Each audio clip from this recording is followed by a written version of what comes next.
Once you are successful, you can come and tell anything, right? That's gospel truth. This book is not about success, right? This book is about failures.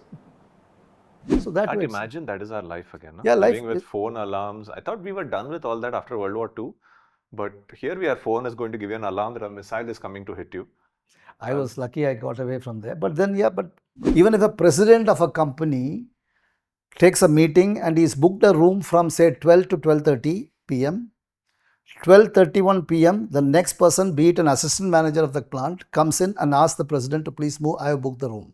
But then the balance came in when I saw my younger son grow. I didn't see my elder son grow. So, and then I realized that my wife Beena, she was so happy when I was in Saudi because I was spending more time at home. That is the 10%. Most common mentality. So if you tell somebody that my prices are rising, they're like, why? You should have been more efficient. Your prices should go down now. Yeah, it's a challenge always. I'm just thinking back. If I was working in the public sector, I just turned 60, so I should have retired in September of 2025. What would I have been doing? I just cannot imagine. The Pineapple Podcast is back. Today we have a return guest, Syam, who spent a large part of his professional life in the Middle East. Today we're going to delve into Dixtra, the company he founded upon return. We talk about work-life balance and how he manages his affairs here. What I really love are some of the life lessons he gives us in the end, based on this amazing book he launched in the last podcast number 5. So stay tuned. There's a lot more to be discovered.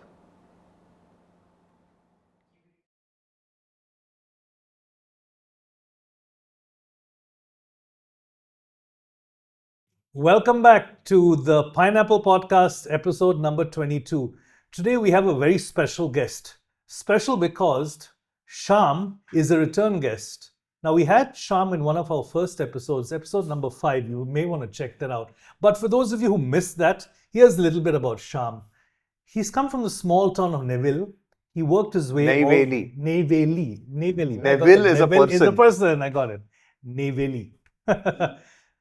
He worked his way to BITS Pilani, graduated from there, spent a lot of time in the Gulf, his professional working years, before coming back to India, and at a time where a lot of people in his era were hanging up their boots, Syam does what? He decides to jump into entrepreneurship. And that's what we find so interesting about Syam. So that's what we covered the last time. Do check out the episode, but today we're having Syam back because I really want to know a lot about what he's doing right now. In an era where there's so much of disruption, Syam is wading into the waters where the tide is really rising. So Syam, let me just kick it off. My God, Syam is wading into the waters where the tide is rising. Yep, that's how it is. So Syam, so do you agree with that? You are wading into the waters as the tide is rising? Let's look into it. So, and I think I'm trying to cut down my introduction and you're just... No, I like it. Hard. Wading into the waters as the tide is rising. That is new. Let me open with a question heading down the same path. So much disruption happening all around the world, everywhere.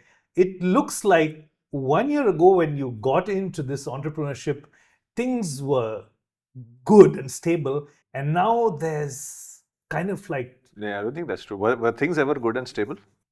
Comparatively, now things are topsy-turvy and you're in business now. So how has it been so far? And in fact, what's your experience? Yeah, thank you. Good question. Thank you, Krishna, for having me too. Of course, Maria as well. But yeah, so if you look at it in business, opportunities occur like this only. When there's a disruption, that is the time to actually get into business. That's what we feel. It's when what they say, when the going is tough, the tough gets going. So we think that we are tough and we are into manufacturing. See, we are not into any disruptive technology per se. We are basically into instruments that is needed for a running plant, a process plant. And process plants are not going to run away. If they are destroyed, like currently the war is going on, a lot of machinery, a lot of instruments, a lot of plants are being destroyed. So they all have to come back.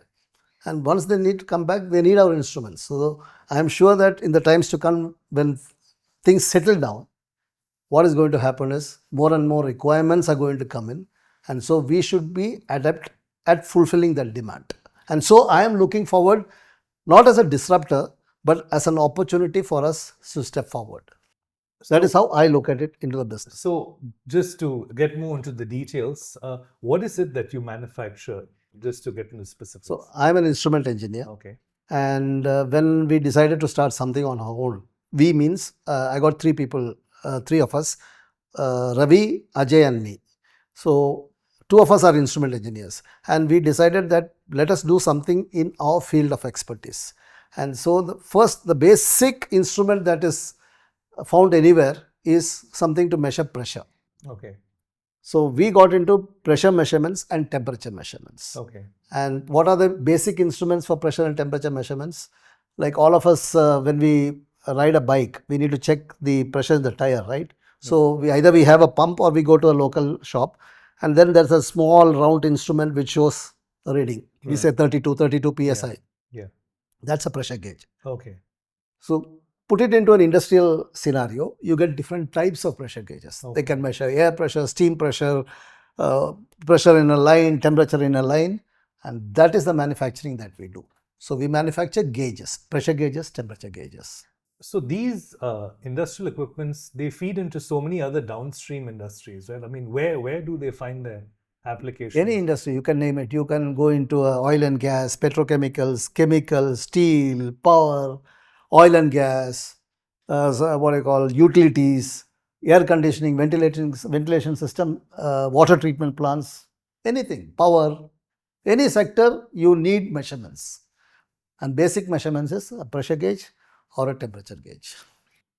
You've spent a lot of time in the Middle East, Syam. A lot of time, right? You were in Saudi for, well, I think, 11 years almost. 8 years. precise. So you might have a good understanding of how the business world looks at the Middle East. This war, like one of the things I was speaking to my wife the other day, she's part of Trip Factory. So they do a lot of, think of it as an Amazon for people who are taking a trip. So they can add experiences into their cart and they can create a package. How much she is getting affected by people not being able to travel to the Middle East anymore. She's saying, I don't care about war, I don't care about politics, I'm just worried how it's affecting business. Could you explain to us in simple language, Middle East business terms, which countries are good, which countries work in what business, and how well do they work with each other? And how are they affected now? Yeah, it's a very different scenario in the sense the Middle East is dependent on oil and gas. Correct. For sure. So some countries like Qatar, Iran, they all have got excellent gas as a storage. And so they take it out and then export it to various other countries. Countries like Saudi, like UAE, like Kuwait, like Oman, they have oil. So crude. So it is oil and gas that is the backbone of their economy. But over a period of time, if you see in the last 20 years, 30 years, all these countries are slowly changing the way they look at it. Some countries are focused on tourism, some focused on real estate. And you see Dubai booming in the last probably 3 decades. Yeah. Similarly, Saudi these days is really promoting tourism big time. They are diversifying into various other things. But yes, the backbone is oil and gas. And unfortunately, this war has seen a massive hit in the oil and gas facilities. They are bombing oil fields now, which is what is concerning and worrying to me. Because that is the energy source for the world. If you look at Europe, if you look at many of the countries, they are all dependent on oil. And India, I mean, I think natural gas, majority comes from Qatar. So if that is going, and Qatar has said that they are going to be affected for the next 5 years. So that is going to be a big challenge for India as long as that is there. But see, that is where we look at it differently. Now, one thing is for sure, though the war is going longer than expected, it has to come to an end one I day. agree. And once it comes to an end, there's going to be a concerted effort by many of all the countries in the world to ensure that it rebuilds. And so, if you look at business, see, any war anywhere, we have all seen history, right? Whenever there's a war, there's going to be a lot of things happening. It is going to be chaos. And there are going to be people affected as well. But rebound happens. And that is how, as a person or as a business, I am looking at it like that. So wait for the tide to, you told about the tide, right? So wait for the tide to turn, and then we need to be there. How is business now with respect? So last I checked, you get business from Oman, you get business from Kuwait, you get business from Saudi, you get business from Iran as well? No, Not Iran no, yet. no. You get business from Jordan, I think? UAE. UAE. So is business still good? You're getting orders, or and shipping is still happening? You're able to ship to the Middle East? Yes, even just last week we shipped a consignment to Dubai, but that shipping is on the way. It is delayed. It has been picked up on the 5th of March, and the delivery is supposed to be on the 25th of March.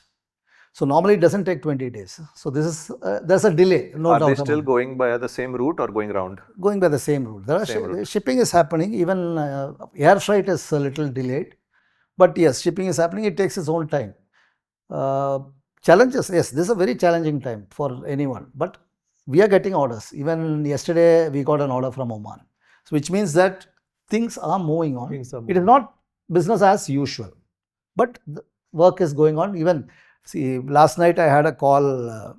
We all knew that in the news that Ras Tanura refinery in Saudi Arabia was hit by a drone. Yes. And one of the persons who was doing maintenance at the time, who is the in charge, he happened to be there at that time. Of course, he is safe, as is his 100 workmen. But ultimately, business has, and yesterday I was asking what we're doing on Eid day. He said that I am shopping in Lulu. So it is not that life is really in danger. They all get alarms. These days, even the phone alarms are activated. So any missile threat, any drone coming in, everyone is aware that they need to be safe. And so that Can't imagine that is our life again. No? Yeah, living with phone alarms. I thought we were done with all that after World War II. But here we are, phone is going to give you an alarm that a missile is coming to hit you. I was lucky I got away from there. But then, I mean, this is what is going to happen at least for some time now. You were in Jubail, right? Jubail in Saudi Arabia. And is that area affected right now by the war? Yes, there was in fact, two of the companies is targeted by Iran. They have publicly written that Sadara Petrochemical Company is one of the companies that they are targeting. That's in Jubail. Oh. Are your friends and family safe?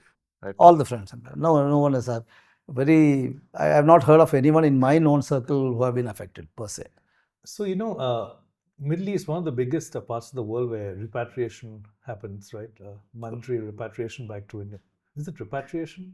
What's the word? What are you trying to say? No. Money. Moving money back to India. That's the. Just say sending money back. There's a word used for that. Correct. Just because you. No. Let's not go there. Yeah, correct. When I get the word, I'll get it out. So a large amount of money comes back to India from forex from these places. Now, one of the benefits is, I think remittances. Remittances. That's right. Why? I knew it. I wanted him to struggle. Yeah, remittances. Okay. So one of the benefits is, I think it's almost tax-free. They can remit everything. And one of the drawbacks is, I think the Gulf countries never gave the opportunity for citizenship for any of the immigrants. I think that's always been a pet peeve, right? I mean, we can work here, but we always have to go back. Maybe the permits get extended, but I mean, was there ever an opportunity of you settling there as a citizen, or was that card never on the table? See, when you look at the Gulf per se, especially about Saudi, there's a lot of misgivings generally in the minds of the people. But let me tell you, my experience of 8 years in Saudi has been, or not me alone, my family too, has been the best. So as you said, probably is citizenship the ultimate thing? I don't know. But see, when you get to those countries, what is the best thing is, as you said, good income, value for your work, and you're able to remit tax-free. All those is fine. If you need citizenship, nowadays rules are changing. I think Dubai is able to give a 99-year-old lease. There are a lot of rules wherein you can put money there, you get golden visas, you can go in and get out anytime. That comes for the family as well. Okay. But Ultimately, obviously, because I don't think even does India give citizenship to others? I'm not very It sure. does. OCI. OCI is different, right? It's their Indian origin. Citizenship also we But do suppose give. there's an American coming in and he says that he wants citizenship. I'm not very sure whether they offer or what are the conditions. So But I'm clear about the rules. So in India, there's no such thing as two citizenships. I mean, if You you're can't an have dual Indian, citizenship. you can't have dual citizenship, but it offers the OCI is our way of India's way of saying, well, you can keep your own passport, we'll give you the OCI card. Right? So, right, but then see, ultimately, why do people like I'm from Kerala? yeah. Now, everyone from Kerala generally has at least one person in the family in the Middle East. Why do they go there? It is for making money and able to get back the money, remit back the money so that their family is doing better in India. So if that cause is fulfilled, I don't think they need a citizenship there to get any of our necessities fulfilled, right? So That's my take on that. Okay. So I think one thing I hear you saying indirectly is the quality of life there was good. Right. So quality of what exactly about that quality of life? So let me tell you where I'm coming from. No discos, no bars, no. I don't know where there probably are malls. There probably are. For some people, entertainment is discos and bars. For some people, I mean, You're telling about specific to Saudi, right? yeah, Saudi, yeah, Saudi and maybe Kuwait and yeah. so yeah, for that, but Saudi has a getaway. Bahrain is there. It's close by, especially if you're on the eastern part of the country. And for the west, they could go to the Mediterranean in any of the countries. That's generally what they do. But ultimately, yes, you go like I'll take my example. Okay. So I love going to the bars. I enjoy my drinks. But then when I went first time to Saudi, and the best thing, as you said about quality of life, see, it's a desert, no doubt. It has got its own infrastructure, but it has got some wonderful shopping malls. It has got some great products as far as dairy products are concerned. Almarai is, I have never seen a better dairy product than Almarai, be it milk, be it curd, be it any of those yogurts and stuff like that. The best chocolates. I mean, my kids just loved those things. Now, it is okay. That is one thing about the eating habits. Now, about working habits. As a professional, probably I felt that 5-day week, 8 hours a job, 40 hours a week, the 2 rest days. That was when we were there. It was Thursday, Fridays.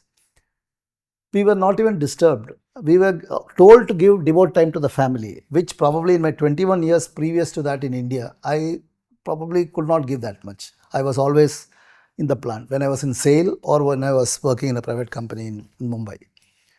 So much time you are able to give to the family. Now my plant, Sahara Petrochemicals, was about 40 kilometers away from where I stayed. I could reach the plant in 20 minutes. The airport in Dammam was 110 kilometers away. We could reach in 1 hour. So all this was given. My wife knew that I would be home at 4:27. I leave the plant back home at 4 o'clock.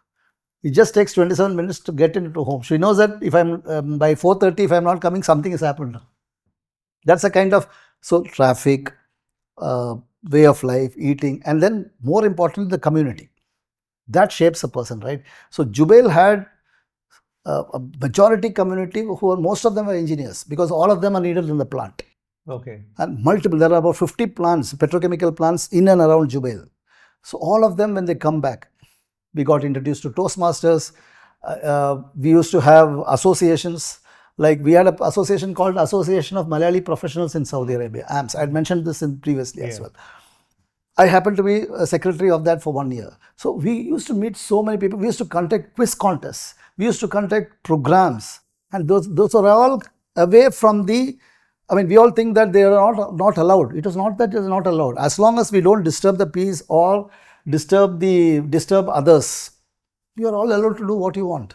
So if you look at it, that's the lifestyle that we had there. So yeah, I would, to sum up what you just said, I think what you're trying to say is they were professional. So in some way, work ethic was very professional, and yet they accepted the fact that there was an element of community. So there wasn't too much, right? And what you mentioned, if I'm supposed to be home at 4:30, I will be home at 4:30, right? So there's an amount of professionalism and discipline there. Now, if I contrast this, and you're comparing this with India, right? Now, the ironic thing is we follow the West, right? So we're capitalists. I mean, we may say we're socialists. So if you look, maybe keeping your example aside, I'll take my own example. I work in tech. We stop working when we feel we are done. We don't look at the clock and I need to go home. A lot of people, and a lot of times, this is mistaken as commitment. They're so committed, they're so passionate, and these values are exalted today. So there's a balance somewhere midway, but it's tough to find. What's your take on this? Because What is the question? I want his. There was a 3-minute question No, there. it was a 3 minute. I want What was his question, Syam sir? Tell me. See, what I understood was, what is my take on work-life balance? Yeah. Simple, Correct. 30 seconds. Why did you have to give a 3-minute The exam? context. The context. So, see, initially when I started my professional career, it was in India, Steel Authority, and I turned out following what my seniors did. And so I happened to spend 14, 15 hours in the plant, come late nights, and that was the norm. You get used to the norm. Like after working for 17 years in that particular Yeah. company, I felt that's it, right? Everyone is doing that, and that's how life is. I decided to move off from a public sector and come to a private sector, and I found that it was further increased. Like, I mean, my day used to start at 7 in the morning, get into a bus, go to the plant, come back probably that day night at 9 o'clock. That was the earliest, if not the next day. Okay. So that was the kind of thing. 21 years I did that. Okay. So when I went initially to the Middle East and saw the working there, and I saw my manager pick up his bag at 4 o'clock in the afternoon and leave for home, it was a culture shock. I just could not understand how this can be done. He didn't, and before leaving, of all things, he said, "Have a nice evening." I don't know whether, of course, these days probably Amazon or Google and all those companies might be treating staff like that. But if I know, in meetings I could not smile in India. If you say something about safety first, now it is coming up. I'm not saying that I'm not having a bitterness towards Indian, but my eyes opened, my mind opened that this is the way work has to be done. First you talk about safety, second you talk about security, then you start jumping into the problems at hand. I found out the importance of time management. Even if a president of a company takes a meeting and he's booked a room from say 12 to 12:30 p.m., 12:31 p.m., the next person, be it an assistant manager of the plant, comes in and asks the president to please move. I have booked the room. And he moves? And he moves. Oh. He moves. So these are the small little things I felt was very important. Then there's another thing which I distinctly remember. I was speaking to a Saudi colleague of mine, a very senior person. He told, "Syam, first family, first you come. You are the most important person. Second is family. Third is work. The priority should be given like that. So if someone in your family is really not well, you need to go and take care of them. Work will happen with you, without you." These are some small. So I never learned that in India, to be honest, and that was and so that got imbibed in me. When I came back, I realized that fitting back in an Indian corporate system was going to be difficult. Probably that is one of the reasons why I chose where I could be free on my own. Okay. So your point about work-life balance, it's a very difficult question, right? It's personal. Yeah. Like someone is a workaholic. For him, he can go on working. For him, that gives his pleasure, passion. And I was having that till I was working. But then the balance came in when I saw my younger son grow. I didn't see my elder son grow. So, and then I realized that my wife Beena, she was so happy when I was in Saudi because I was spending more time at home. Okay. So then it pinched you. Okay. That helped. Our relationships actually grew better because, see, I was not even spending time with my wife. 21 years. So we were married in 93. 2008 I went to Saudi. And after that we started understanding, talking, because we could talk, sit and talk. She was there with me. We could, the whole family could go to a Toastmasters meeting. We could be with friends, family. It makes a big difference. I feel, if you're a family man, if you don't spend time with the family, what is it about? I started realizing late in life. But that happened because I went to the Middle East. So it happened with me as well. So there were two different instances where this happened. First was when I first started working. So my job is, imagine me as a bridge. You have salespeople who have a price in which they want to sell to a client. You have management who has a profit they need to meet. I am in the middle. So I have to make sure sales guys also are giving a good price and profit is also being met. So I am effectively creating a proposal that goes finally to the client. In India, when we were submitting quotes, if a submission is on Monday morning, we are working Friday, Saturday, Sunday. Sunday night tak we are working. Monday morning we are still making some edits and finally sending it out for submission. When I finally moved and we were having a submission for a US based client, we had a submission on a Thursday morning. So as usual, Wednesday night, I was going over the proposal again and again and again. I'd already sent it to him, but I was waiting for him to reply. And while he was replying, I was online. I thought, I have to be online. It can come anytime. Nothing came. I fell asleep, woke up suddenly, realized it's 8 in the morning and went into the office. And the sales guy is coming into office at 9:30 in the morning. The submission is 10. So he's coming in. I said, I sent you the proposal last night. He said, yeah, you sent it. No, I'll look at it now. 10 o'clock submission. He opens it, looks at it. He's like, looks okay. Sending it.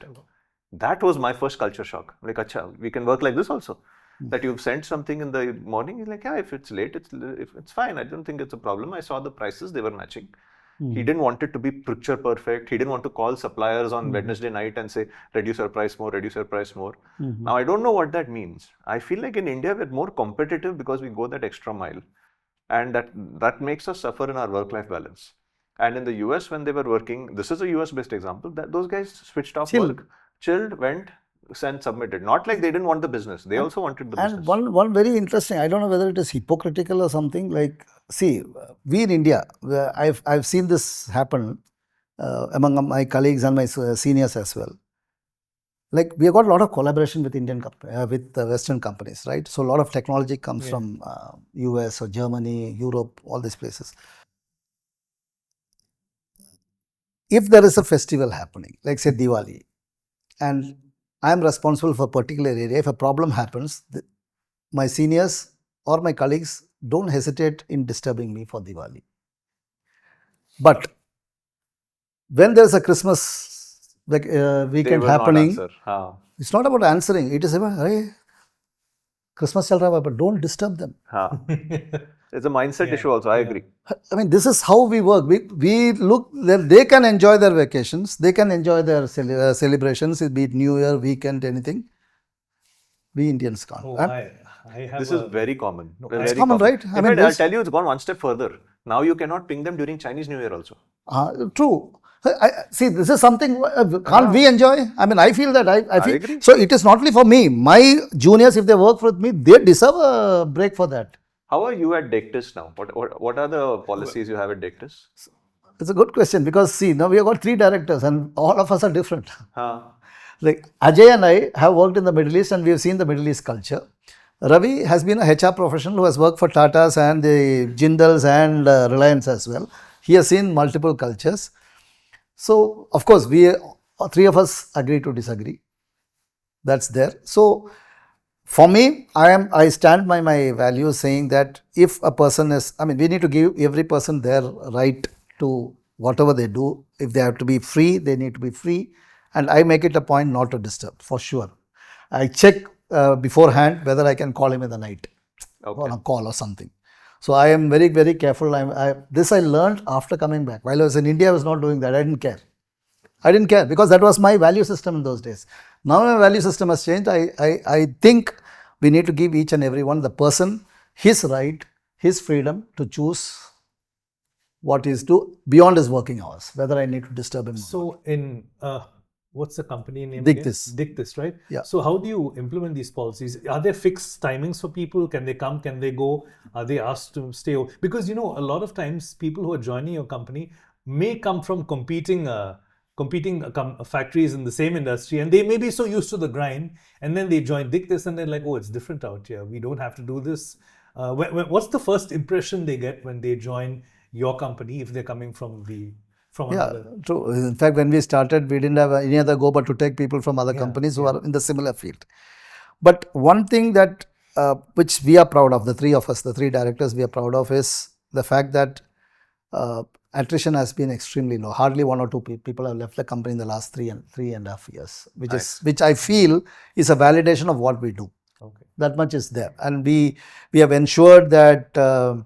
In fact, probably Deiktis is one company which we can say, because of Ravi's experience in the Tatas of the HR policies that we are given. The Tatas are good in this. Yeah. So, and Ravi wanted that as a base. And so we are sort of giving our employees all sorts of whatever benefits we can give from our end, including group insurance, group medical, so many other things which competing companies don't do.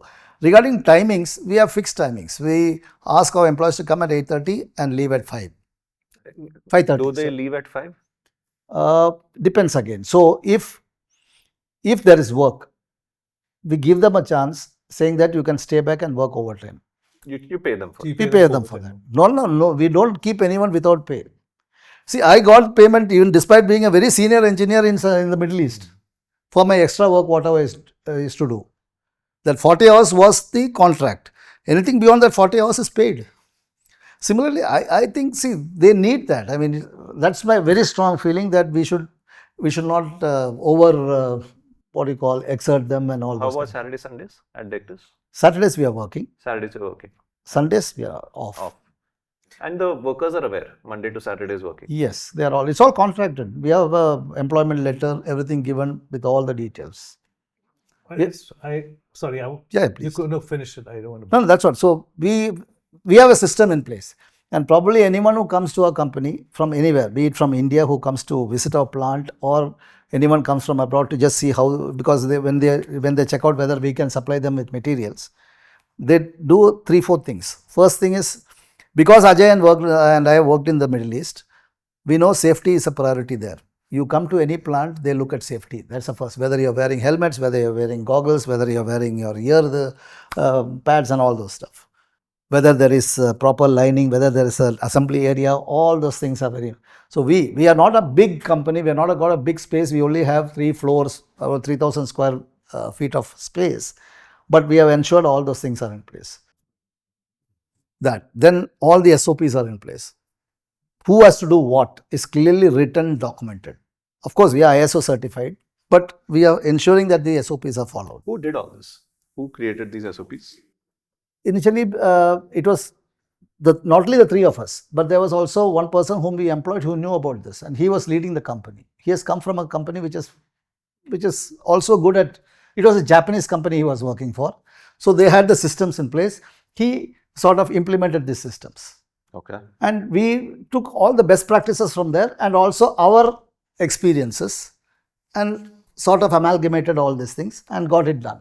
So as a system, I think we are doing well because we really see that there are no injuries or accidents are happening, or even rework. See, there's something called rework. Like in our sort of process, any rework is a cost. Yeah. Like any rejection is a cost. So we want to ensure all those things don't happen so that the cost also is not affected. So, I mean, we are still learning. We are still a growing company, and a lot of things needs to be done. But yes, so as you said about having a system, having all these things is very important for a company. So one more question, and I just want to know the whole costing around it. So, you're making these instruments for factories, and, in this particular field you're in, China is known as the shop floor of the world, right? They make everything. And yet you're still able to do this in India at a scale and probably price point which is attractive to the Gulf. So what's your SOP and what's the secret sauce here? It's a good question. It's nothing. See, it's very difficult to compete with the Chinese, and Chinese products are everywhere. Somehow, I think, especially since I've worked in the Middle East, I can tell certain things. my seniors who were in the Middle East prior to when I went in 2008. So people have been working there. I know many people who have been working since the 1980s, 90s, 2000s. Those were the years when the Middle East was fully dependent on the West. Okay. Fully dependent. I mean, they never bothered about any products from Asia. Over a period of time, probably, even not only the products, even the Western expats, they were paid much, much above even what the normal local used to get paid. So there's a 3-tier payment structure there. The expats, the Western expats are paid at the top. Probably they earn 2 to 3 times more than a Saudi who is working, equally qualified. Then the Saudi, then the Asian expats. So Asian expats are never paid even at the Saudi level. So there are 3 types, and then there are those workers who are not even, they're paid far way better, lower. It is regarding the payment of for the work being done. Now about the products also, it was all technology from the West only. Over a period of time, probably all the Middle Eastern, the government, the workforce, the senior level leaders, they understood that probably Indians are good enough or even better than the Westerners. Some of them have said that to me as well. So they slowly started weaning away from the West and coming in here. And Indian, especially some companies like L&T, TCS, Wipro, in the IT sector especially, and also in construction, L&T, they started making a mark. Slowly projects started getting, like if you see this in Saudi, Riyadh, the metro was constructed by L&T. You know, interesting. I'm going to stop you there. Yeah. And this is what's happened. You know, L&T is not an Indian company. We all consider L&T, Larsen & Toubro is not an Indian company, right? But here in India, it is not Headquartered in India. We almost consider it Indian because the majority of the workforce is in India. But I thought L&T was It's an Indian. Indian company. It's an Indian company. I think Toubro, so. I think the founders were European. It would have started off as but See, now it's like ITC, right? India, BAT and ITC. We consider ITC, but ITC is a breakaway from BAT, right? And ITC is considered Indian Tobacco Company. Indian Tobacco Company. Once upon a time, it was a 50-50 with British Tobacco, right? And then they broke away. ITC is more successful in BAT now. True. So I'm not sure when you say L&T whether it's I think L&T is Indian. I think like TCS. So it is. L&T is just got a confirmation. So when that started happening, and slowly production also, like, see, if you go to Saudi today, earlier you would not see any Alto or even Tata buses. Today those buses are running there, even when I was there. So it means that acceptance has started. See, it may not be fully done. It may not be that these are going to be the cars that are going to dominate that market. But you're seeing there and you feel good about it, right? As an Indian, when you see an Alto car, be it for delivery, doesn't matter. When you see a Tata bus taking people for work, looks good. So it's being accepted. Now Mahindra is available. I saw Mahindra cars when I went to Australia. I saw it too. There was what did I see? I saw Mahindra XUV 700 was there, yeah. So acceptance of quality. Now, when China also, what we see is China has got multiple grades of products. Okay. So they also have excellent products. They also have ordinary products. Yeah. So price-wise, if people are conscious of price, they take it and feel like even Indian products. I mean, even in India, when I make gauges are then different ranges. You know, you have multiple price ranges for that. My gauge, which is selling at 500, can also be bought for 200 rupees. Now, it depends on the customer who is using it. Yeah. Whether he is going to give 500 rupees and take the longer run, or whether he is going to use it shortly for 200 rupees and replace it again and again.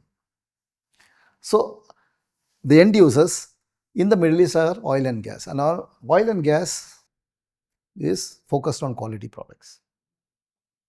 And probably there we have an advantage, because if you give quality products, they don't change the product. So that's where we come as. Do you raise your prices yearly? Yes. The unit prices for your products? We don't raise it yearly, but see, again, ours is a metal-driven product. So if the model prices goes up, then we need to raise the price. We keep them transparent, our end users.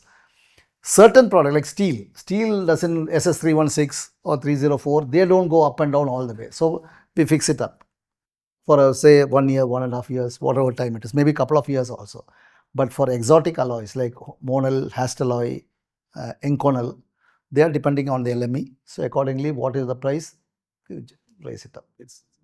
So because at my company, yearly we raise our prices. So a lot of our customers get very unhappy that we're doing that. And I keep what we come back is, doesn't your salary also increase every year? So we have to increase prices. I don't know whether you have seen, but when I was working in India, there were times when we were asked to reduce prices for the contract services. Yes. We have to reduce by 10, cost savings. That is the 10%. most common mentality. So if you tell somebody that my prices are rising, they're like, why? You should have been more efficient. Your prices should go down now. Yeah, it's a challenge always. But our pricing is very transparent. It depends. Metal prices, if it goes up, we need to jack up because we need, business is not about losing money. We need to make money. So they all understand also. Our end users also understand that we have to tell them. See, like yesterday, 2 days back, I saw a couple of mails because I'm not involved directly in the pricing of products, but I'm the loop in when the things go on. There's a company in Delhi which wanted a gauge, and we said that we are increasing our prices by 20% because the raw material prices have increased, especially due to the war. They said they are not going to agree. They wanted the price, and we wrote them politely back, sorry, we cannot honor your request of maintaining the price, and we are willing to let go of the PO if the prices are not there. So sometimes we need to take that stand as well as a manufacturer. So that is one action you have taken. So what are some actions you have taken as a business owner now that people are making these changes, especially with the war? What are some changes you've made in your business model? Now, one is just refusing POs. You're saying I have to raise prices. Have you made any changes to payment terms, made any changes to... Payment terms now, especially with the change scenarios, probably we need to, when we get orders, there were times when we used to give on credit. Oh, you did give credit? Yeah, there were times, especially with repeat orders. See, once you're comfortable with a customer, you know that the steady relationship is going on. We start with asking for 100% payments. Over a period of time, we also understand that there is especially big orders, say 10 lakh, 20 lakh, 30, there's a big orders for us. Yeah. So in that case, they also say that we can give you after 30 days, and we see how they're doing it, and then that relationship gets extended. But given the current scenario where there is, we have gone back and told them that we would need advances. Have you had any payment issues last 2-3 months? We have. It's not that it's not. See, one of the, I don't want to take the name of the country or the company, but there have been times when what you call a big order, which was produced in September, and it was there in our warehouse till November. Okay. Now just imagine, you are expected to get that price. Now we have paid our suppliers, correct, raw materials and all those, and we are supposed to give it back. We also taken credit only. Yeah. And till November we were not able to dispatch that material because the payment term is on dispatch. Like you get the rest 50% after the material goes. So we get into a lot of cash. Shouldn't you have dispatched earlier if payment term was on dispatch? But they were not willing to take it because of the war. Not because of the war. It was before the war. But that things happen. So in the war, during the situation also, that is going to happen. Why Qatar has given a force majeure on their contracts for the next 5 years. Correct. Yeah. So war is a very different situation altogether. War is totally something which is beyond our hands, right? I mean, you can never know an order can be cancelled. You may be halfway in production. So can you make any changes to a business model to handle such an issue? Once the production starts, you can't do anything. Can't do anything, right? It's a loss you have to take. Or we have to look at alternatives. We have to see where is the next consumer coming from. So is that same product going somewhere else? So what are the other oil and gas markets apart from South or Middle East, which? Canada is one, Venezuela, all these are all oil-rich countries. Okay. But then, see, the markets are different in the sense like the standards are different. Do you have business in Venezuela? No. Are you looking? We are looking. We are looking for American, North as well as South American market. Then there is Singapore, Malaysia, Thailand. All those are also countries which have got refineries and why I see opportunities even in China. Yeah. We are not ventured there, but that's also a country which consumes a lot. It's not that they consume only Chinese products. I'm very jealous of you, Shyam sir, because see, you worked for the corporate world for such a long time. You got disillusioned. You're saying, no, this is not for me. I want to start. I've read Rich Dad Poor Dad. I want to start my own company. You started your own company. And here you are at an age where I'm not trying to be ageist or I'm not calling you old or anything, but usually at an age where people are content to put their feet up and relax, you are telling me I can go to Singapore, I can go to China, I'm looking for more clients in North America and South America. Most of the people in my generation, we are starting to get a little disillusioned with corporate life. Little bit. We are wondering, is this all there is to it? We're sitting here working day in, day out. We don't know if we're going to get increments. We don't know if we're going to get promotions because Volatile. right now, jumping into entrepreneurship is not everyone's cup of tea. It is, some people are not made for it. I don't know if I'm made for it. I don't know if I'm not made for it. This is my experiment to see if I'm made for it. What is that trigger Not point? my generation. No, but what is that trigger point you feel where other people should make a small test for themselves? Just check if you're fit for, or is there no such thing? Just try. Nothing bad will happen. See, I don't know. It's a very interesting perspective, actually. See, for me, my adrenaline is based on these kind of decisions that I take. The first Always?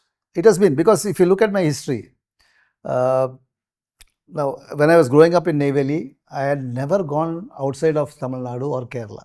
And when I went to BITS Pilani, it was a big learning for me. That was I got into that quagmire of whatnot. It is totally different, right? I told this in the last episode as well.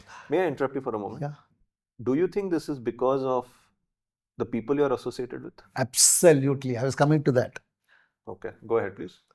So from there, then friends, I'll come back to that. Then so that was one risk I took, going from Neyveli to BITS Pilani.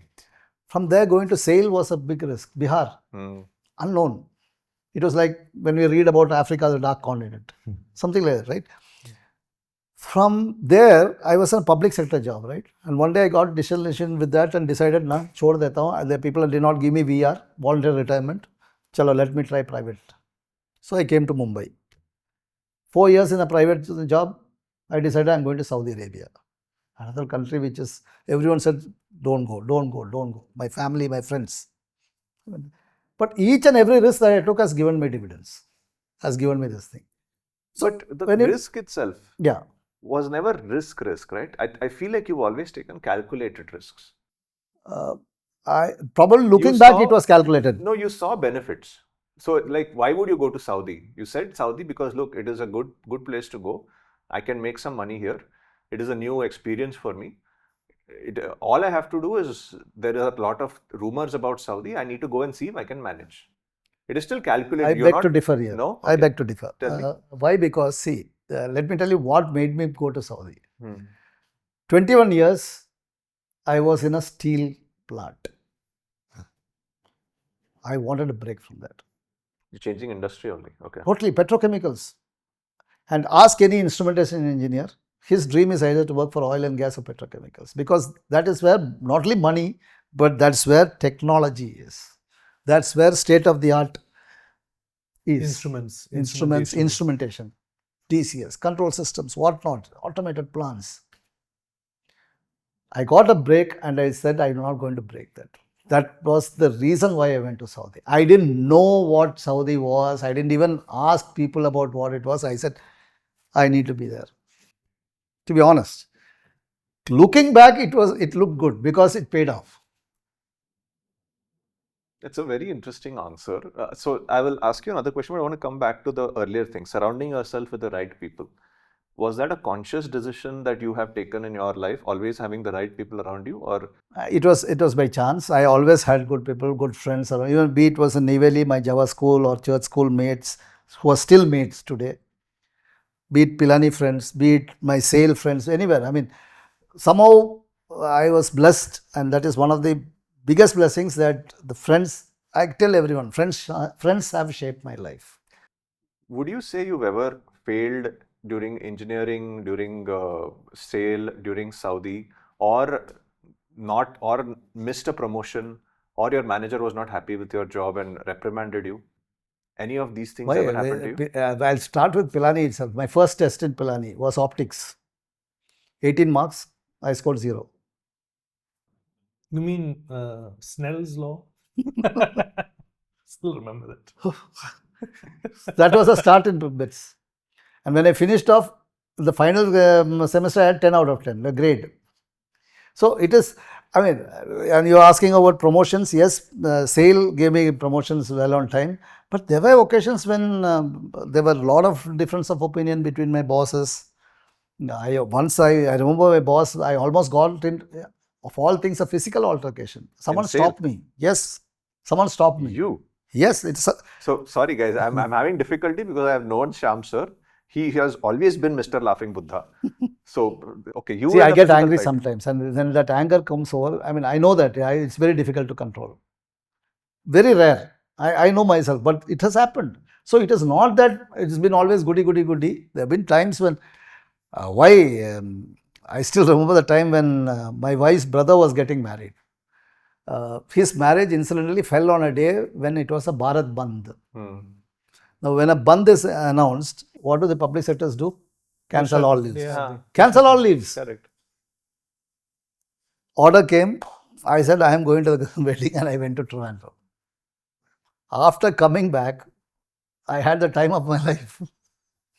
Faced all sorts of, I would say, I was even humiliated. But that is how it is. So you get all sorts of. But you continued working? Continued, but all those incidents happened me to take the decision to move away from there. The ultimate, the straw was not giving me voluntary retirement, because that was a big benefit that was given to people who wanted to quit a job. Golden handshake, right? You were getting money, but I was not given that. How money. old were you when this happened? The Bharat Bandh and all of this? Bharat Bandh, my wife's brother got married somewhere in 2001 or something like that. Yeah, 2001. So I was probably 36 years old. I mean, I was already into mid-management. But yes, so it has not been so rosy as they say. But so the takeaway, so tell me if I'm wrong in my takeaway from your story. My takeaway is that, look, you are going to face a few ups and downs in life. That is not a reason to quit and start entrepreneurship. Correct. You must. Can I say that I should have enough faith that I will at some point life is going to give me an opportunity, and I need to be alert to take it? Yes. See, even today, people are surprised that I am in business. I am also surprised, because see, you ask anyone, I mean, any friends of mine, they think that I am the last person who can do business. I was going to ask you, there is a chapter in his book where just after the first half starts with you, Ajay, and Ravi, you are disillusioned. Your father also tells you that what are you doing, how are you going to make money? But somehow that lights a fire inside you, and you say, no, I will manage. And then you start Deiktis about 1 year later. Correct. So yeah. See, ultimately, as you said now, one thing, that Rich Dad Poor Dad showing that 4 quadrants about how that you need to get into that place where you need passive income and all those, that still drives me. Like ultimately, how the more you, currently what is happening is the effort that you're putting in, that is the money that coming in, right? Later on, that money should come in of your own, be it from royalty, from books, or from business. So that is, so things will take its own time for everyone. For each of us, I'm sure we all overcome certain challenges to get where we are. Even today, it's not that everything is rosy. I mean, when I look at it, see, I am in that frame of mind where I take everything like that, where I see that, okay, if there is a problem, it will be solved. It's not going to bog me down. Look forward. Multiple problems are there. In the book also, I have written about the company in Udaipur which has fleeced us. The arbitration proceedings are still going on. Still going on? It's still going on. Okay. India, courts, right? So it is going to take its own time. So that's all there. But then ultimately we need to move forward. And again, the support system that you told. Today, my support system, Ravi, Ajay, and all such pillars here. I don't have to even worry about things. They will take care of it. That I've been lucky. I think you're being a bit too humble.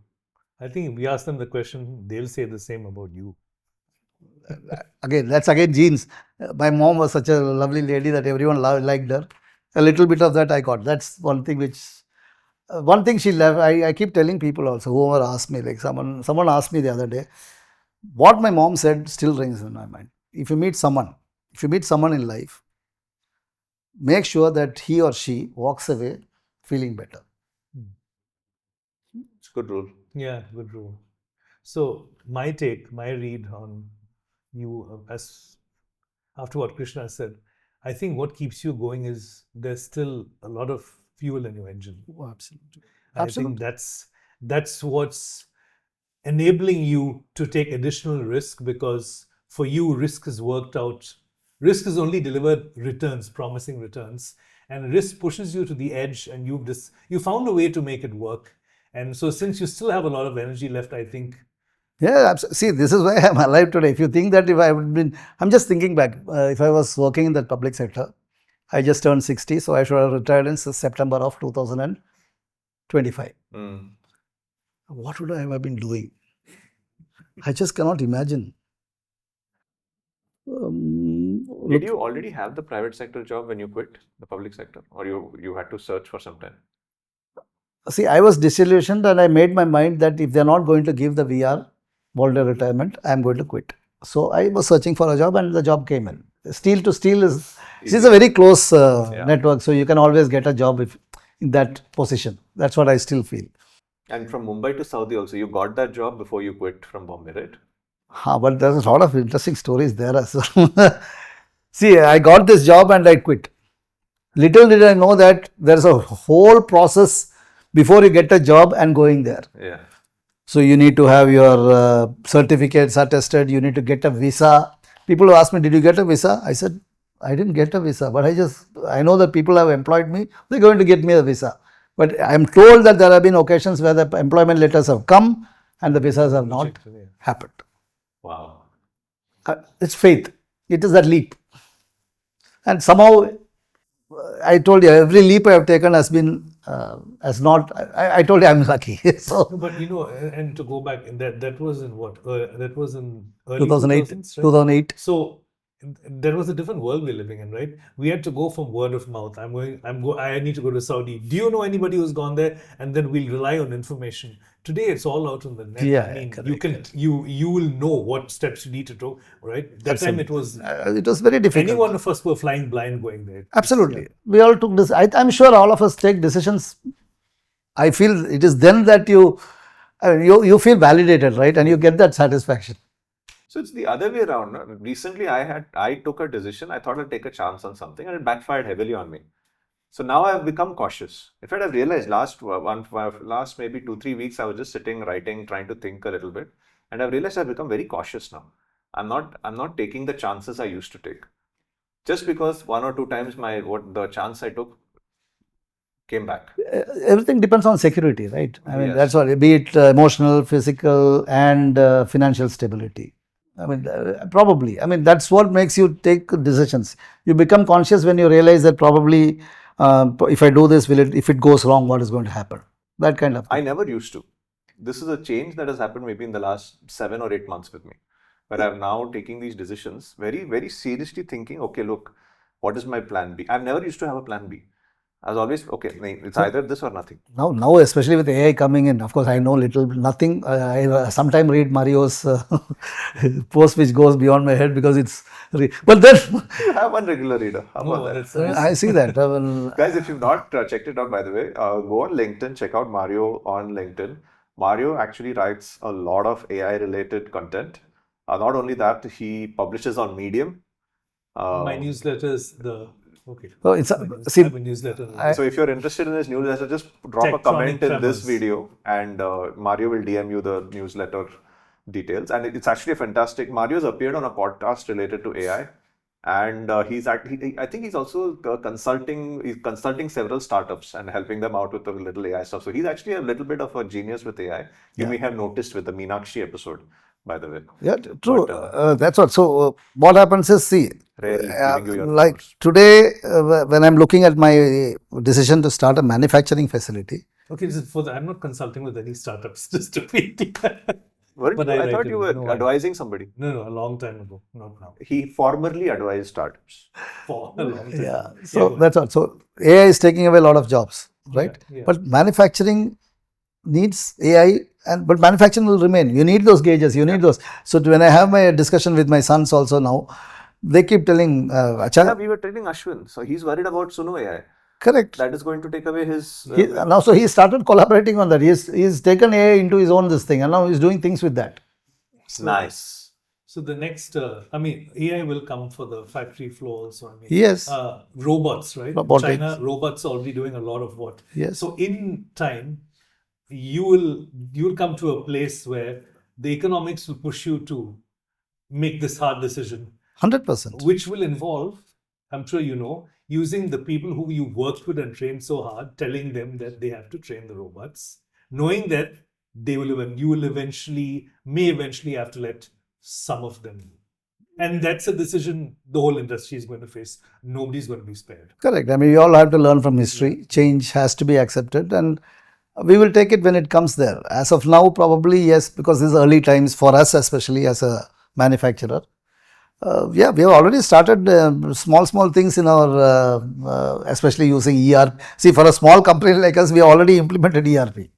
So, which is itself a big thing. Our competitors don't have much of it. Only the big players have it. Enterprise resource, when you say ER, For our manufacturing. enterprise resource. So everything is automated. You know, I know how much of the raw material is there, how much is being moved out, what happens when a PO, how much of gauges are being, all those things are numbered and all automatic systems. So I want to go to the book a little bit, and there's a quote here which I loved. Like, I was reading this book just for fun because I liked it. It was very easy to read, but I love it when a book makes me stop reading and just think for a few minutes. And there is a beautiful quote here which made me do that. I remember the quote is there multiple places in the book, but I'm trying to remember where it was. It's also here, I think, in the end. Or you can tell me where the quote is. The quote is, every opportunity is not an opportunity, but every lack of opportunity is definitely an opportunity. Something like that. Where there is opportunity. Where there is opportunity, there is no opportunity. Where there is no opportunity, there is opportunity. That's where Ravi. That's where Ravi. This is such a deep. So say it again. Sorry, say it again once. Where there is opportunity, there is no opportunity. Because it's all been taken. Yeah. Where there is no opportunity, You have to make the opportunity to make. So it's the opposite of the blue ocean strategy. So if you read that book, Blue Ocean, it will tell you that there is red oceans. So for example, the shampoo industry is a red ocean. No point of you entering the shampoo industry in India. There's no chance of you making it. It's a full red ocean. Blue ocean would be that you've decided to create a special shampoo just for dogs. That's a blue ocean. So there's not enough dog shampoos. That is an example you can give you. this is Ravi. This quote flips it on its head. He says there is no such thing as blue oceans. But within red oceans, there are chance of you finding some blue. Okay. You've not looked hard enough. Because if you are saying that there are opportunities, you are not the only one. Everyone is looking at those opportunities. So it's pretty much the same example which we've all heard, right? About remember the story about the guy who went to Africa to sell shoes and he found out, oh, nobody wears shoes here. They all were barefooted. There's no market here. Let's go. And then Age-old story. yeah, the age-old story. Oh, this is the biggest market. I don't think it's the same thing. It is because there's no market here. This is In this blue story, ocean, right? in this story, you would go to Africa, realize that there's no market for shoes, break the shoes and make it into a different product which they would still use. Could be. Okay. That can also be considered, yes. It's not. So what Ravi is basically saying is there's no such thing as no market. Yeah. You just haven't looked hard enough. There is 100% a market. And where you're thinking there is an opportunity, you are not the only one. Everyone is going there. So the chance of you succeeding is very low. And there's one more, if you look at it, see, we are a new entrant into the gauges industry, like when we started. Why should someone come to you? Correct. Yeah. Correct? He has already gone everywhere else and found no answers, so he's come to you. And that's where the opportunity is. It's like us, man. We are a podcast. Why should anyone listen to us? Yeah. What are we bringing that other podcasts are not? It's a genuine question we should answer. Yeah. Why is it that people should listen to the Pineapple podcast? Other than the fact that I'm ridiculously handsome. But that they can even see a photo of me. Yeah. Yeah. I don't know why he's laughing. Yeah. But why should they watch a video of us talking for 1 hour, 2 hours with our guests that they are not getting from watching Joe Rogan, from Lex Friedman, from anyone else who's doing a 1 hour podcast. Because we've not found our blue ocean within the red ocean yet.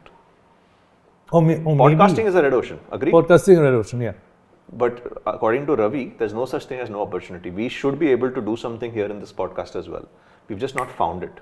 There's something we can do which can make our podcast go viral. Or maybe this is the process of finding it. It just takes time. It takes time for things to Fair. bubble up. Yeah, absolutely. Fair. Taking time is one of the things. You can Yeah, just absolutely. wait it out and see what happens. It is a solution. That's the solution. Maybe it's not the solution. Like, what would you say, sir, since you've come for the second time as a guest, have you seen some changes other than the fact that we've now got a studio? Are you Yeah, seeing we any had a changes in studio. the podcast? Yeah, I mean, we are having much more open conversation. That's one We're thing. more open now. I think I have been more open. I'm more comfortable maybe. Achha, because so the our second podcast time. is making guests more open. Yeah, well, you see, at least I'm airing my views. I can at least, I'm making me think as well. The questions make me go deep into the emotions as well. So a lot of things are there. See, with time, everyone becomes better, right? I mean, that's how it is. Good. So now on that It's like wine, right? On that point, I'm going to segue. Yeah. You know, you're close to 60 now, and you're Past you're, 60. you're past 60. You're running this company. You're getting into detail. You're managing so much. How are you coping with the health? After a certain age, staying healthy, staying fit, especially when you're taking on more, becomes a challenge. Do you do yoga? Is there anything you do? Are you religious? Do you do yoga? How do you get that angle of the other part of So your mind? I'll piggyback on that question. So I would love to understand your opinion on faith. Yeah, faith was Because a lot of times you've taken a leap of faith, right? So what does faith mean to you? I'm going to this probably antagonize a lot of people now when I say a lot of things here. Chalega. No, ठीक है. But the thing is, health. I'll take a question one at a time.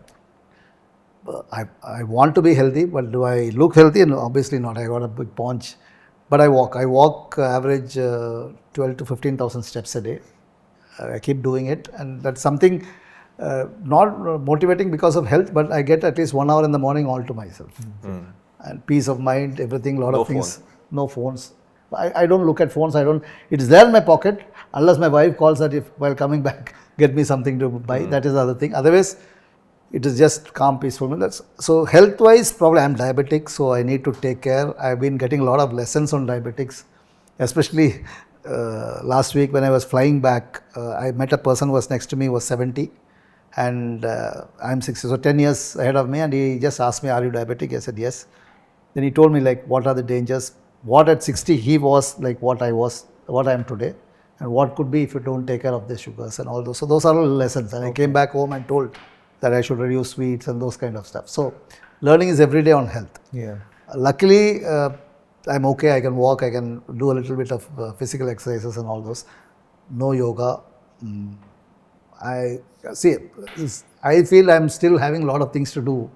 Yoga, you need to take out. Probably I need to be really at it, right? You need to get deep into it. You need to take over 15, 20 minutes or 30 minutes a day for that. I still haven't reached that stage where I can probably prioritize yoga or any other thing like that. But walking is the one which gives me utmost satisfaction. So before you move on, right? So another question. There are a lot of people who tell me, and I've been guilty of this too. I exercise, I do a lot, but a lot of people come and tell me, you do a lot of walking, running, but yoga gives you this chance to have silence and have these deep internal conversations, because when your mind is at rest, you may not be doing anything, but you are at complete rest. When you focus on your breathing, it gives you more focus, it gives you more direction. And I have not experienced this really because I've not really done it. But a lot of people tell me, Mario, this is something I'm missing out. There's logic in that, but neither have I. Okay. I've tried a couple of times, but for me, honestly, I'm still thinking of something else. So it's such a challenge, right, to keep your mind empty. True, it's not It's easy. fine. It's not.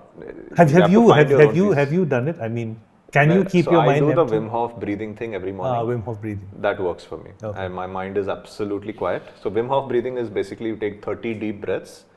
Not deep breathing. It's not like pranayam. Just 30 normal breaths. Then hold for as long. So then take a last inhale. Don't exhale. Hold for as long as you can. No pressure. If whether 5 seconds, 10 seconds, 15, how much ever long you can hold. Exhale. Do it again. And every time you do it, no, your amount of time you can hold is longer. Naturally, you don't even have to try. 10, it'll become 15, 30, 1 minute, 3 minutes. So I do it, I do 6 rounds, it goes for 3.5 to 4 minutes, I'm able to hold my breath. Then automatically your brain is supercharged by the time you're done with it. See, ultimately it is the peace that comes in. Right? Correct. For me, my peace of mind comes when I go out on morning walk. After walking Milo, my dog, then I get my own time. I go to a place almost every day that has become a sort of routine for me. Okay. That's the gurudwara nearby. I stand there and probably for 2-3 minutes I sort of maybe meditate. I won't call it meditation, but something which keeps me, I just think, give me some strength. I just invoke that. That's it. Okay. No particular God in particular, I don't know, but that gurudwara gives me some peace. Okay. Standing outside, not even inside. Okay. This is on the walking path, and that I do religiously almost. And that is not because of some faith in the gurudwara. It's a place where I find some peace. Okay. So it's helped that. But then regarding faith, over time, I am a practicing Hindu. I was born Hindu, but probably seeing the current situation where we have so much divisions in the society just because of religion, it somehow doesn't appeal to me. No, but that is society. What is Society. your personal faith? I'm Hindu, but my wife does pujas. I don't do any pujas. Nothing. I don't do anything. I pray. See, obviously we look at times when we are not going through well, and we want some strength to come in. All those things are there. My son has married a Christian girl, so we are so welcome. We have welcomed her so warmly into our home. She's practicing her own thing. My wife is a star. She lights up a diya every evening. And when I look at the peace on her face when she's doing that, I feel happy. Because she's praying for us also. Over a period, I used to go to temples almost every Saturday. When I was in Bokaro, there was an Ayyappa Mandir. I used to go every Saturday. When I came to Mumbai, I used to go every Saturday to a temple, be it in Panvel, be it in Vashi, be it somewhere, anywhere. Once I went to the Middle East, that habit moved on because there were no temples in Saudi. So probably that took over. It's all habitual, right? You think that you have to go to a temple on Saturday. Every Saturday you will be there. Like for example, Ravi, whenever he's in Mumbai, he doesn't miss going on Saturdays to Siddhivinayak. That's part of his routine. So I think this is all part of the routine only. Like for me, morning walk is a routine which gives me that kind of this thing. Faith-wise, currently, I don't know whether I'm even a practicing Hindu. I don't know. I think that for me, I value all religions. It is his or her perspective, right? If someone is a Hindu or a Muslim or a Sikh or a Christian it should be at home. It should not be outside. Has nothing to do with your risk-taking ability. Absolutely It not. was faith on yourself. That's it. Faith on not only on ourselves, on the support system that we have. Okay. I believe more that is the thing. Like if you have people with you, you can do whatever you want. And that's what is happening in my life. For me, in my business, I am dependent on Ajay and Ravi. These are the two pillars of mine.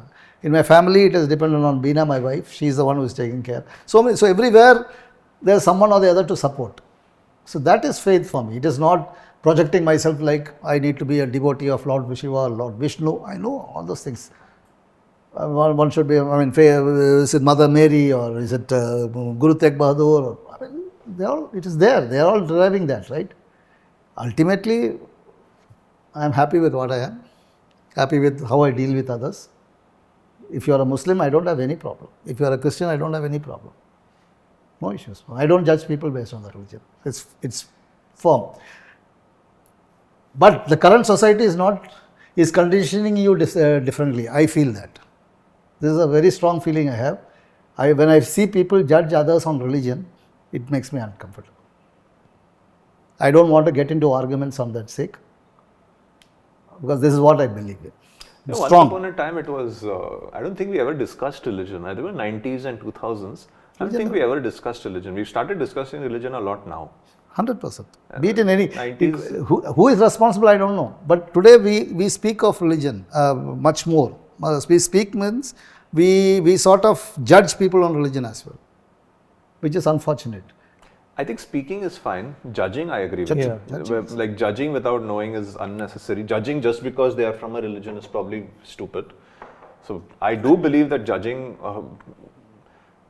I would believe that always judge an individual, not a group. I try to follow that rule as much as I can.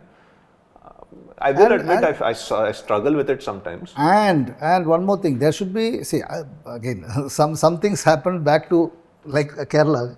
From Kerala, people are known, I mean, somehow most of them are communists. The communists generally ask questions. In this world, I mean, people asking questions are considered, they're not accepted, right? You can't Yeah. why can't you question religion? You can. But can we do it now? I think so. I don't think there's I'm hearing mixed. It's mixed. That's what. So Mixed views. earlier, anyone could question. Now, if you question the authority, this thing, it is big. It's a. I feel. I think it's the other way around now. Now people are questioning too much, and they are causing divisions because most people are not able to answer. That could be that's what the perspective. Ultimately, when we mix with people and when we are not comfortable, sometimes when some are not comfortable with certain people, they are stakeholders, right? Yeah. Ultimately, in business or in society, and when others feel uncomfortable, you also start feeling uncomfortable. So, I agree.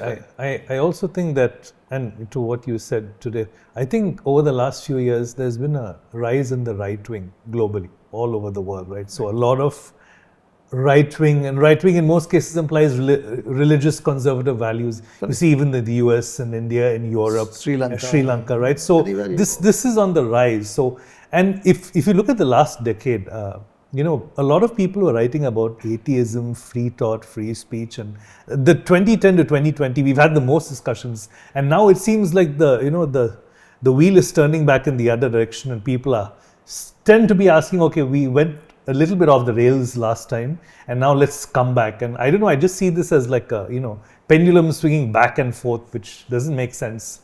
Me and Mario were talking, I think, just maybe a few months ago, that I can't believe religion has made such a big comeback in discourse. Right? It was, when I was younger, it was cool to be anti-religion. Absolutely. Now it is cool to be pro-religion. Yes. Right? It's gone completely the Yes, other yes, way. yes. And it's interesting. I mean, okay, cool. Yeah. We can have that discussion. Like when I was growing up, my idol was Christopher Hitchens. I loved watching Christopher Hitchens on. So I would like to believe most of who I've learned as a public speaker, it's come from watching Christopher Hitchens. So if you've never seen him, just Google him once, you'll see what I mean. It was fun watching him speak. And I like hearing Jay Sai Deepak speak now. Jay Sai Deepak is very pro speaking about Hindus and what's happening. I even like listening sometimes to Owaisi. Just hearing his arguments. I like hearing what Owaisi is saying. I mean, he's a powerful speaker. He's a very good speaker. So I like hearing what Owaisi is saying. And now I particularly like hearing Owaisi now. Something's happened post Operation Sindoor. Yeah. He's changed Pro the India. way. Yeah, he's very supportive of India. I love hearing Owaisi speak now. And that's all. So, but then if you associate him with a particular religion when he speaks, then it's going to be tough, right? I think the good rule to follow is don't follow the individual, don't follow the herd, don't follow the mob. Probably, but we are in a minority in that, I feel. So, that's why I don't want to get into arguments. Fair enough. No questions. Because everyone has their own rights to do what they want and how they do, as long as there is synergy or there is that comfort level among ourselves. I mean, we should not think that so many things, no? you sort of label someone, and very tough. So last time we spoke, sir, you said this is not your last book. Have you started working on the next one? Ideas are coming in, but I want to continue. It must be a sequel of this. See, now it is 3.5 years, a lot of lessons learned, a lot of lessons to be learned. So I'll give it a couple of years, getting a lot of things, because see, this book is not about success, right? This book is about failures. If you say so. Most of it. See, it's all struggle, or I may use the word struggles. Fair. I wouldn't say it's about failure. I would say it's more, I did fail. No book has ended, no chapter has ended with failure. The chapter has always ended with, like, the failure was in the middle of the chapter. Correct. So it was, the content is about failure and how you use that failure to move this thing. Correct. Probably when Deiktis grows and and we are looking at it becoming a multi-billion-dollar company, then I'll probably write what were our keys for success. Not about general. Interesting quote I remembered when you mentioned there's a quote, there are no failures, only results. That's it. Yeah. I mean, we interpret the results as a failure because we're not able to. Where we set ourselves, we compare right? ourselves. So So that's get what. So results and probably you get see whenever I like didn't make the quote. I'm just telling you a quote. I'm sure everyone has read a book, that Nike book, right? I mean, Shoe Phil Dog. Knight. Phil Knight, Shoe Dog. What a wonderful book. Yeah, I very mean, nice book. very inspirational. I mean, so he wrote it after Nike became so successful, right? And so there are so many lessons in that, right? From the time he named it to so many things about that collaboration between the Japanese company and how so many things. It was You read giving Shoe me. Dog? Quite nice. No, I have not. It's a wonderful book. It gives you goosebumps because I was going through the starting of that company, right? I mean, Deiktis and that. So it would have resonated a lot with you because Goosebumps of, even because of today. Deiktis. Because of Deiktis. Yeah, it's because I was just resonated with starting it and we had first failure and I was reading about Nike's failure, all those kind of things, no? So probably 2-3 years down the line when we are really established and everyone starts speaking, now we are known as a quality manufacturer, that is there. So many shortcomings are there still, we still don't consider ourselves the And best. this is your third year or second year? We have completed 3 years. Your third We year. completed 3 years and when you are in that position where you can see what happens. Once you are successful, you can come and tell anything, right? That's gospel truth. you. Okay. That's what happened. If today, By that logic, we should shut up right now because we are only at 200 subscribers. no, that's what. So but when you become 1 million, 2 million, your words carry weight. Correct. Right? Today, because that's why we are not having, no? Like all of us are in the starting of those things. So people are looking at us. Many of them are wanting us to succeed, and that will help us. Yeah. People all want us to succeed. That is also a good point. When you speak to me, "Hey, chalo, I want to see you here." So once you reach the stage and you say something, then people are going to follow what you say. So that's the time when my second book is going to come. At least, but it's coming soon. I'm waiting for it, sir. As always, we are going to keep inviting you, sir. You're going to be a regular guest on the Pineapple podcast. This is only part 2. I think part 3, part 4, part 5. So many things, all so coming. many things. Life has been so good, dear. For me, that is what it's all blessings, gratitude, And a lot friends. of, See, and from your part, majorly humility. That's one thing which we can take Humility, away. I think some advice, and Yeah. I'm happy that I can just call you and ask you for advice anytime I want it. Because I feel like I can benefit from your advice. In fact, I think you should get a 1-800 number to give advice to Krishna. He'll probably call you. I've been thankful. I mean, knowing you, both of you. I mean, but for Toastmasters again, that's the thing which Agreed. gave us that. Oh yeah, by the way, we are all 3 distinguished We all Toastmasters. see Distinguished Toastmasters. amazing platform. We met through Toastmasters, Yeah, we right? But when we met last time, he was the only distinguished Toastmaster. Yes. Now we both are. and the newest Toastmaster, distinguished Toastmaster. Which doesn't stop him from ridiculing me anyway, but I just let it go. No problem. You say ridiculous things. Correct me if I'm wrong. Does he not say ridiculous things? On that note, it was a pleasure, sir. Until next time. But Absolutely. one more episode down. See you guys at the next See you guys one. in the next. Thank you so much. Thank you.